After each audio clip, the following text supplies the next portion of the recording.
అశ్వ సంవత్సరంలో కైలాస యాత్ర Shri Gayatri tours and travels 8977349696. Hyderabad Shamshabad ఎయిర్పోర్టులో వాహనాల ఛార్జీల పేరుతో వాహనదారులు నిలువు దోపిడీకి గురవుతున్నారు. ఎయిర్పోర్టులో ప్రయాణికులను వదిలేందుకు లేదా పికప్ కోసం వెళ్లేటువంటి వాహనాల యజమానుల జోబులకు చిల్లు పడుతోంది. ఎయిర్పోర్టులో నిబంధనల ప్రకారం 8 నిమిషాలలోపు అయితే ఉచితం కాగా 8 నుంచి 10 నిమిషాలలోపు వాహనాలు ఆపుకుంటే 250 రూపాయలు, ఆపై 500 రూపాయలు అలా పెరుగుతూ పోతుంది. అయితే అనంతపురం జిల్లా గుత్తి ఆర్ఎస్ పట్టణానికి చెందిన షేక్ చాంద్ భాషా వియత్నాం నుంచి తన కుమార్తె వస్తూ ఉండడంతో ఎయిర్పోర్టుకు కారులో వెళ్లారు. తన కుమార్తెను కారులో ఎక్కించుకొని తిరిగి వస్తున్నటువంటి క్రమంలో 19 నిమిషాల పాటు కారు పార్కింగ్ చేశారని 500 రూపాయలు ఛార్జీ వసూలు చేశారు. కారులో వెళుతున్న వారు ఛార్జీకి సంబంధించి రసీదు కూడా ఇవ్వకుండా టోల్ ఎత్తేశారు.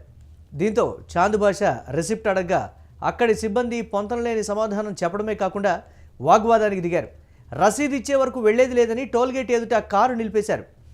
టోల్ సిబ్బంది చేసేది లేక 10వ తేదీ మధ్యాహ్నం 3 గంటలకు టోల్ గేట్ నుంచి వెళ్ళినట్లు తప్పుడు రసీదు ఇచ్చారు. చాంద్ భాషా కుమార్తె వియత్నాం నుంచి విమానంలో శంషాబాద్ ఎయిర్పోర్టుకు విమానం మంగళవారం రాత్రి 10 గంటల 35 నిమిషాలకు రాగా వారు రాత్రి 12 గంటల 8 నిమిషాలకు టోల్ గేట్ నుంచి వెళ్లారు. అయితే టోల్ గేట్ సిబ్బంది చాంద్ భాషతో 500 రూపాయలు తీసుకొని తప్పుడు సమయంతో రసీదు ఇచ్చారు. ఇప్పటికే విమానాశ్రయాల్లో ఆహార పదార్థాలు, తినుబండారాల ధరలతో ప్రజలు బెంబేలెత్తిపోతూ ఉంటే ఇలా టోల్ గేట్ రూపంలో మరో దోపిడీ చేయడంపై ప్రజలు అసహనం వ్యక్తం చేస్తున్నారు. దీనిపై మనతో మాట్లాడటానికి చాంద్ భాషా గారు ఫోన్ లైన్లో అందుబాటులో ఉన్న వారిని అడిగి మరిన్ని వివరాలు తెలుసుకుందాం. చాంద్ భాషా గారు నమస్తే. నమస్తే అండి. ఏంటి దీనికి సంబంధించి మీరు గట్టిగా అడిగారా? అసలు అధికారులు ఎవరైనా ఉన్నారా? అసలు ఇన్ఫార్మ్ చేయడానికి కూడా అదొక పెద్ద మాఫియా కింద కూడా చాలామంది చెప్తున్నారు. ఇప్పటికే క్యాబ్ డ్రైవర్లు చేస్తున్నటువంటి ప్రధాన ఆరోపణలకు తోడు మీ విషయంలో జరిగినటువంటి దీనికి సంబంధించి అసలు ఏంటి, అసలు స్టార్టింగ్ నుంచి ఒకసారి క్లియర్ కట్గా చెప్పండి. నమస్తే అండి మూర్తి గారు. ఈ నిన్న నైట్ మేము నా కూతురు వియత్నాం నుంచి వస్తుండడంతో పికప్ చేసుకుంటే వెళ్ళామండి. ఓకే. నేను యాక్చువల్ గా ముందే నాకు తెలుసు అక్కడ 250 రూపాయలు పార్కింగ్ ఫీజు వసూలు చేస్తారని ముందే తెలిసి నేను కారు బయటే పెట్టుకున్నాను, కృష్ణాబాద్లోనే పెట్టుకున్నాను. ఓకే. తర్వాత కరెక్ట్ టైంకి వెళ్ళి అమ్మాయిని పికప్ చేసుకొని బయటకు వచ్చేటప్పుడు 19 నిమిషాలు అయిందండి మీరు అన్నాడు. అప్పుడు ఎంత 250 రూపాయలు తీసుకో మాకు ఇచ్చింది 11 నిమిషాలనే ఇచ్చినాడు. కానీ 19 నిమిషాలు అని చెప్పి 11 నిమిషాలు పెట్టి ఇచ్చినాడు. అది కూడా ఏమి 10వ తారీఖు మధ్యాహ్నము 2:55కి నేను వచ్చినట్టుగా రసీదు ఇచ్చాడు నాకు. నా కూతురు నిన్న నైట్ వచ్చిందే 11 బయటికి రావడానికి 11:50 అయింది రాత్రి. రసీదు చూసి నిన్న మధ్యాహ్నం వచ్చినట్టు ఇచ్చాడు నాకు. అది నిలదీయడంతో నేను వాగ్వాదం దిగాను వాళ్ళతో. చాలాసేపు కార్ అడ్డం పెట్టేస్తాను టోల్ గేట్ లో. లేదండి మీరు ముందుకు వస్తేనే ప్రింట్ వస్తుంది, ముందుకు వస్తేనే ప్రింట్ వస్తుంది అని చాలాసేపు నన్ను నిలిపాడు. నేను 12:08 నుంచి 12:10 మధ్యలో టోల్ గేట్ దగ్గర వాగ్వాదం జరిగింది నాకు అక్కడ నిన్న నైట్. ఇలా టోల్ గేట్ రూపంలో పార్కింగ్ ఫీజులని వందల వసూలు చేసి రోజుకి ఎంతమందితో దోచుకుంటా ఉండాలి. అసలు ఎయిర్పోర్ట్ అంటేనే సామాన్యులు వెళ్ళలేని పరిస్థితి నెలకొంది ప్రస్తుతం. కేంద్ర ప్రభుత్వం ఏమో సామాన్యులకు అందుబాటులోకి తీసుకొస్తాము, విమాన ధరలు అందుబాటులోకి తెచ్చి సరిపోతుందా? దీనిల పరిస్థితి తినబండారాలు, ఆహారాలు, ఇట్లా పార్కింగ్ ఫీజులు నిలువు దోపిడీ చేస్తుంటే దీనిల పరిస్థితి. అవును. అంటే ఎయిర్పోర్ట్ అథారిటీ సిబ్బందికి మీరు ఏమైనా కంప్లైంట్ చేశారా, లేకపోతే చేస్తున్నారా? లీగల్గా దీనికి సంబంధించి ఎవరో ఒకళ్ళు గట్టిగా ముందడుగు వేయకపోతే మాత్రం కష్టం అనేటువంటి మాట.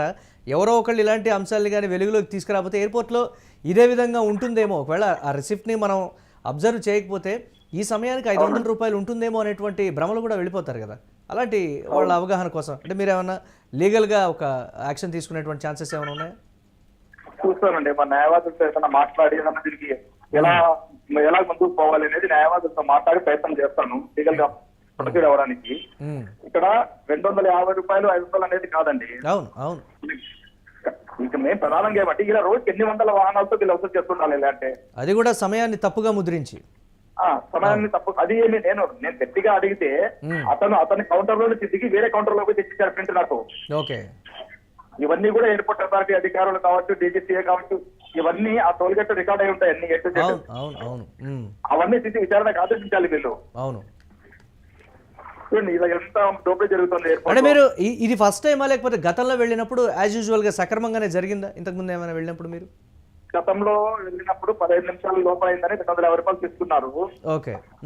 నేను ఆ ఉద్దేశంతోనే కారు శంషాబాద్ తోనే ఆపుకున్నా దాదాపు 2-3 గంటలు. ఓకే. ఎందుకు అనవసరంగా వారికి పార్కింగ్ ఫీజు ఎందుకు పే చేయాలి అనే ఉద్దేశంతో ఓకే. నేను అయినా కూడా వెళ్ళి మా అమ్మాయి వచ్చి కారు ఎక్కింది తీసుకొని వచ్చేసాము. ఓకే. అతని మాతో ఏమన్నాడు 19 నిమిషాలు అయింది సార్ మీది అన్నాడు. సరే అని గట్టిగా కొట్లాడితే 11 నిమిషాలకి టికెట్ తెచ్చిచ్చాడు మాకు ప్రింటెడ్ రిసిప్ట్. యాక్చువల్గా అక్కడ హైయర్ అథారిటీస్ కానీ హెచ్ఓడీస్ కానీ ఉంటారు కదా, వాళ్ళు ఎవరు అక్కడ లేరా? ఓన్లీ టోల్ సిబ్బంది ఉన్నారు అక్కడ? మురళి గారు అక్కడ మనము ఒక సెకండ్ కూడా కారు నేను నిలిపే పరిస్థితి లేదండి. ఓకే. వెనకాల నుంచి హారన్ల మోత. అవును. మనము ఒక్క సెకండ్ అంటే మనమే ఏదో దేశద్రోహం చేసినట్టు ఉంది అక్కడ పరిస్థితి. అవును. మనం దోపిడీకి గురవుతూ మనమే మనం ద్రోహం చేసినట్లు అయింది అక్కడ పరిస్థితి. అంటే మన వెనకాల ఉన్న కార్ల వల్ల మన పరిస్థితి అర్థం చేసుకోరు కదా. అవును. నా వెనకాల దాదాపు ఒక 10 వెహికల్స్ ఆగిపోయాయి. ఓకే. ఇప్పుడు ఈ అలాంటి సిచ్యువేషన్ లో నేను కార్ అక్కడ నిలబెట్టి మన అలాంటి సామాన్యులు ఇబ్బంది పెట్టలేను కదా. అవును. దానివల్ల నేను అక్కడ నుంచి ముందుకు వచ్చేసిన తర్వాత రిసిప్ట్ చూస్తే నిన్న మధ్యాహ్నం ఇచ్చాను నాకు రిసిప్ట్. అవును. అదిగాక మీరు ఆగిపోవడం వల్ల వెనకాల వాళ్ళు కూడా ఆగిపోతారు కాబట్టి వాళ్ళకి ఇంకా టైం డ్యూరేషన్ ఎక్కువగా పడి వాళ్ళకి కూడా ఛార్జ్ ఎక్కువగా పడుతుంది అనేటువంటి ఒక ఒపీనియన్ కూడా వాళ్ళలో ఉండిపోతుంది. అవును సార్, కరెక్టే, అది కూడా కరెక్టే. నేను అదే ఆ ఉద్దేశంతో నేను ముందుకు వచ్చేసాను సార్. అది సరే, మీరు ఎయిర్పోర్ట్ అథారిటీ అంటే అథారిటీ వాళ్ళకి కానీ లేకపోతే సెంట్రల్ గవర్నమెంట్కి కానీ మెయిల్ పెట్టి ఒకసారి దీనికి సంబంధించి ప్రూఫ్స్ అన్నీ పెట్టి సామాన్యులకి మీ తరపున ఇలాంటివి జరిగితే మాత్రం ఫైట్ చేస్తే జస్టిస్ డెఫినెట్గా వస్తుంది అనేటువంటి ఇదైతే మీరు ఒక్కసారి నిరూపించాల్సినటువంటి పరిస్థితి ఉంది. మా వంతుగా దీనికి సంబంధించి ఏమేం చేయాలో కూడా మేము అన్నీ చేసేటువంటి పరిస్థితి ఉంటుంది. Right, thank you Chand Basha garu స్పందించినందుకు. Thank you very much.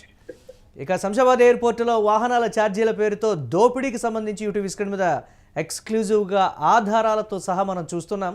ఏ విధంగా ఎయిర్పోర్టులో పార్కింగ్కి సంబంధించి అదొక దందా అనే చెప్పాలి, అంతకన్నా మించి మాఫియా అనే చెప్తూ ఉన్నారు.